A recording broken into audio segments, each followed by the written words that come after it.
Hello everyone, so here we are with the second video on the development of rabbit. In the previous video हमने ये पढ़ा कि rabbit की development के initial stages कैसे होते हैं, उसके gametes कैसे होते हैं, उसमें cleavage कैसे होता है और उसमें जो है वो particularly जो implantation होती है cleavage के बाद वो कैसी रहती है. So इस video में we would be focusing on the events which come after implantation.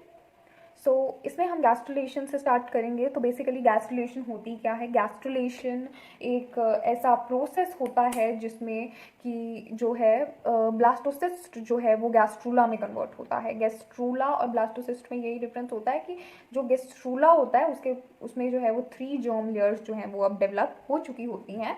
मतलब कि जो ब्लास्टोसिस्ट होता है we know that is having a bilaminar embryonal disc, और जो गैस्ट्रूला होता है उसमें 3 जर्म लेयर्स जो हैं वो बन जाती हैं. राइट, तो हम यही देखेंगे कि ये 3 जर्म लेयर्स एक्चुअली बनेंगी कैसे, which are the primary germ layers जिनसे रैबिट के बाकी ऑर्गन्स बाद में बनेंगे.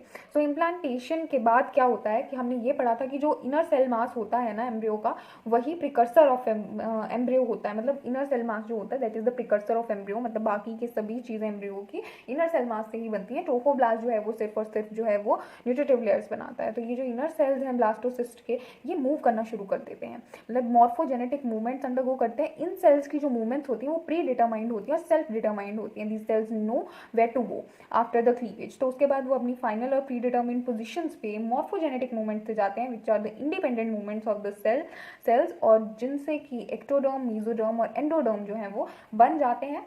इन्हीं प्राइमरी जर्म लेयर्स से जो है वो बाद में हमारे जो है वो रैबिट के स्पेसिफिक ऑर्गन्स जो हैं वो बनते हैं. इनका भी डेवलपमेंटल फेट जो है वो फिक्स्ड होता है कि कौन सी लेयर कौन सा ऑर्गन बनाएगी. राइट, सो ये सब चीज़ें फिक्स्ड होती हैं. तो बाद में जो है वो ये ऑर्गन्स फॉर्म करता है रैबिट के. तो जो कैविटी है which is enclosed by the fully formed gastrula that is called the archenteron. Later we will be discussing कि आर्केंटेरॉन और जो ब्लास्टोसील होती है उसमें क्या डिफरेंस होता है.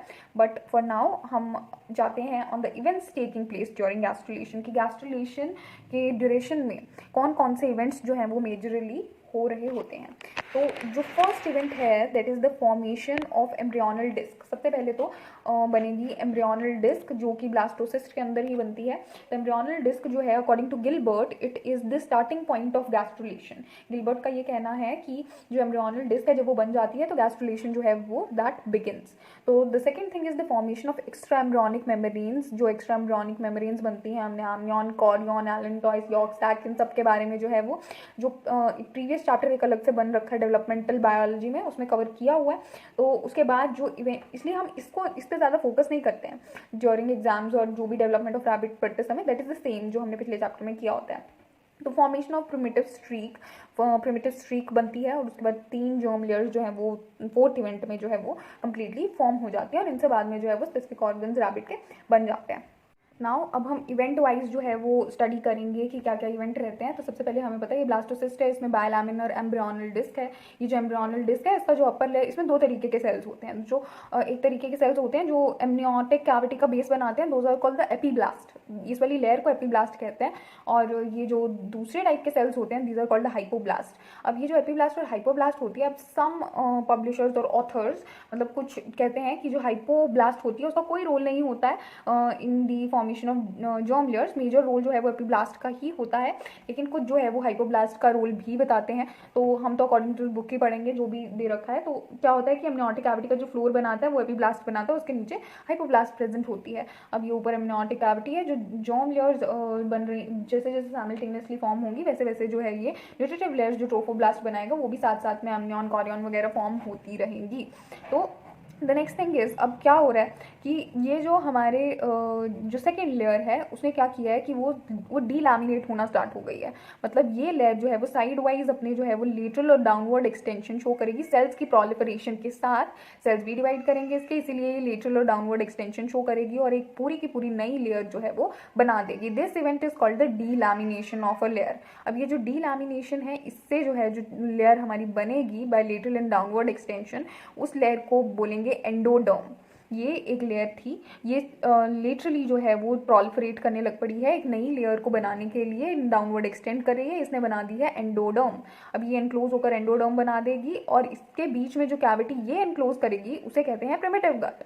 अभी ये डीलैमिनेशन का इवेंट यहाँ कवर हो गया, जो पहली जर्म लेयर है हमारी वो बन चुकी है विच इज़ द एंडोडर्म।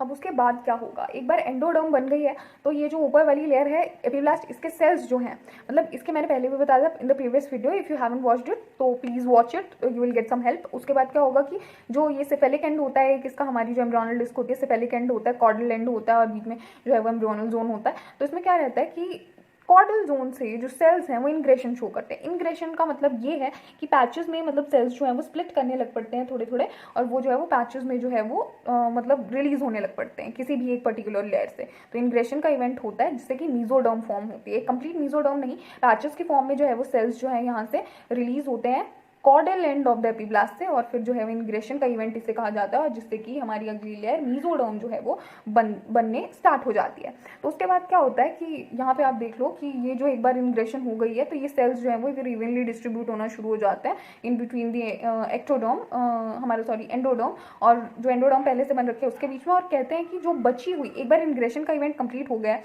तो एपिब्लास्ट, जो बची हुई एपिब्लास्ट है, बची हुई एम्ब्रियोनल डिस्क है, वो जो है वो फिर प्रोलिफरेट करके जो है वो सराउंड कर लेती है ट्रोफोब्लास्ट के अंदर वाला पार्ट, और एंडोडर्म को भी सराउंड कर लेती है और एक्टोडर्म बना देती है। मतलब ये जो है ये दोबारा से मतलब कि डिवाइड करेगी और ये जो है यहाँ पे इसको सराउंड कर लेगी, एक नई लेयर बना देगी जिसका नाम है एक्टोडर्म। इस तरीके से 3 जो लेयर्स हैं वो जो है वो स्लोली बनना शुरू हो गई हैं यहाँ पे। अभी क्या रहता है कि एक इवेंट होता है which is the formation of primitive streak या प्रिमिटिव नोड। अब ये कब होता है, जब मीजोडर्म बननी होती है। एक्चुअली ये जो इंग्रेशन का इवेंट होता है इसके ड्यूरेशन में क्या होता है कि एक बार आपकी एंडोडर्म बन चुकी है, मतलब कि ये थोड़ा व्यू डिफरेंट है, मतलब जैसे यहाँ पे आपकी एंडोडर्म बन चुकी है, एंडोडर्म पहले से बन रखी है, ठीक है। उसके बाद ऊपर वाला जो एपिब्लास्ट बच रखा है उसने मतलब कि एक्टोडर्म ही बनाना है, लेकिन उसके कुछ सेल्स जो हैं वो जब वो इनवर्ड मूवमेंट शो करते हैं, इंग्रेशन शो करते हैं, तो वो नीचे मतलब फॉल करने लग पड़ते हैं। जैसे ये हमारी एंडोडर्म है, ये ऊपर जो बची हुई एपिब्लास्ट होगी उसने बनाना है एक्टोडर्म, राइट, एक्टोडर्म बनाना। अभी इसके सेल्स क्या होते हैं, अपर लेयर के सेल्स क्या करते हैं कि वो मतलब काउंटर मूवमेंट शो करते हैं, इस तरफ के सेल इस तरफ आने लग पड़ते हैं, इस तरफ के सेल्स जो है वो इस तरफ, बीच की तरफ दोनों जो है वो मूवमेंट शो करने लग पड़ते हैं, जिसकी वजह से ग्रूव सा फॉर्म होने लग पड़ता है बीच में। अब ये जो ग्रूव है इसे ही प्रिमिटिव स्ट्रीक कहा जाता है, और इसके बीच में जो हमारा हिस्सा इसका जो कॉर्डल एंड की तरफ होता है उसको हम कहते हैं प्रिमिटिव नोड, ठीक है। अभी ये जो प्रिमिटिव स्ट्रीक बनती है ये डिटरमाइन करती है कि एम्ब्रियो का कौन सा हिस्सा जो है, कौन सी तरफ वाला हिस्सा सेफेलो एंड होने वाला है और कौन सा कॉर्डल एंड में होने वाला है। तो जिस तरफ को प्रिमिटिव नोड होती है वो उस तरफ वाला हिस्सा जो है वो सेफेलिक एंड बनाएगा, और जिस तरफ इसका बेस होने वाला होता है वो कॉर्डल एंड बनाता है एम्ब्रियो का, मतलब टेल वाला एंड, और ये हेड वाला एंड, ओके।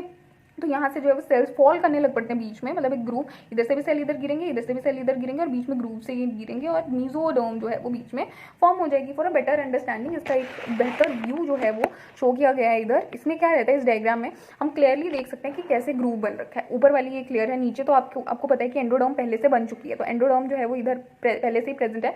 अब ऊपर जो एपिब्लास्ट का बचा हुआ हिस्सा होगा उसने इंग्रेशन शो करनी है और मीजोडर्म बनानी है, सॉरी, मीजोडर्म बनाएगा, और ऊपर जो है एपिब्लास्ट के बचे हुए जो सेल्स हैं वो क्या करेंगे, ये भी इनवर्ड मूवमेंट शो करेंगे सेल्स, ये भी इनवर्ड मूवमेंट शो करेंगे, जिसकी वजह से यहाँ एक ग्रूव फॉर्म हो जाएगा, सेल्स नीचे फॉल करने लग पड़ेंगे। इससे एक्चुअली से मीजनकाइमल सेल्स बोलते हैं जब तक प्रॉपर्ली एक मीजोडर्म बन नहीं जाती। तो ये मीजनकाइमल सेल्स इधर एग्जिस्ट करते हैं, और ये हमारी प्रिमिटिव नोड है, जो इस तरफ को हमारा caudal end sorry cephalic end होगा, इस तरफ को कॉर्डल एंड होगा, ठीक है।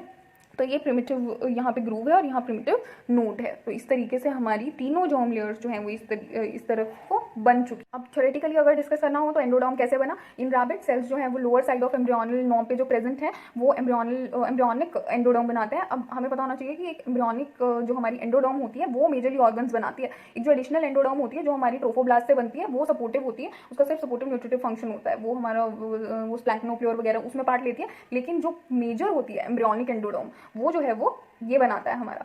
और उसके बाद जो लोअर एंड पे एम्ब्रियोनल नोब के सेल्स होते हैं वो बनाते हैं, वो भी डीलैमिनेशन से, मतलब स्प्लिटिंग और migration of one sheet of cells into two. अब फ्लैटनिंग होती है, उसके बाद जब लेयर बन जाती है, मल्टीप्लिकेशन ऑफ सेल्स होते हैं, लेटरल और डाउनवर्ड एक्सटेंशन हमने पढ़ ली, और फाइनली वो इनक्लोज होकर उसके बीच की जो प्रिमिटिव गट होती है वो बाद में आर्केंटेरॉन कहलाती है, ठीक है। तो उसके बाद जो है वो मीजोडर्म बनती है। मीजोडर्म कैसे बनती है हमने डिस्कस किया कि कॉर्डल जो रीजन होता है उसमें जो एम्ब्रियोनल डिस्क का कॉर्डल रीजन होता है उधर से सेल्स प्रोलिफरेट मतलब डिवाइड करने लग पड़ते हैं, और वो इंग्रेशन मतलब स्प्लिटिंग ऑफ सेल्स शो करते हैं, सेल्स जो है वो नीचे डिस्पैच हो जाते हैं, और एक्सटेंशन होती है उनकी बिटवीन एंडोडर्म और एक्टोडर्म और एक मीजोडर्म बन जाती है। और जो एक्टोडर्म है वो कैसे बनती है, जो हमारी जो ब्लास्टोडिस्ट है, मैंने पहले ही बताया, उसका बचा हुआ हिस्सा हमें कहा जाता है कि वो जो है वो एक्टोडर्म फॉर्म कर लेती है बाद में। अब प्लासेंटेशन अगर रैबिट की बात की जाए तो यहाँ पे डिटेल्ड नहीं है, बट अगर प्लासेंटेशन की बात की जाए तो जो रैबिट है 10th डे पे जो है उसका प्लासेंटा फुली फॉर्म हो जाता है, और इसका प्लासेंटा जो है वो एलेंटॉइड, डिस्कॉइडल, हेमो एंडोथीलियल, डेसिडुएट तरीके का प्लासेंटा होता है।